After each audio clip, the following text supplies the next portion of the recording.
жогорку кеңеште кабыл алынган чечимдер бул тарыхый чечимдер болуп эсептелинет. Себеби мына өзүңүздөр жакшы билгендей 100 жылдан бери ушу кыргыз өзбек чек аралары чечилбей келген. Ошол союз, Советтер Союзу маалында ага чейин дагы ошол өзүбүздүн ошол чек араларыбыз такталбастан азыркыга чекти кыжалат болуп келгенбиз. Бирок ошол кечээки кабыл алган чечимдердин негизинде кыргыз өзбек чек арасы толук бойдон чечилди, такталды, делимитация маселелери бүттү. Эми буюрса президенттерибиз кол койсо, эмдиги жылдан баштап биз демаркация маселелерине өтөбүз. То есть ошол чек араларды эми уурдунда зым тосмолорду орнотуу, чек араларды белгилүү иш-чараларды өтөбүз.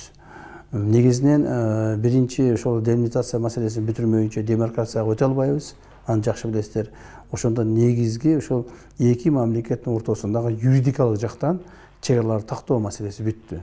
Бул ар бир мамлекет үчүн, бир эле Кыргызстан үчүн эмес, кайсыл мамлекет үчүн болсо дагы чек араларды тактоо маселеси негизги маселе болуп эсептелинет дагы. Жана бул тарыхый окуялардын бирине кирет.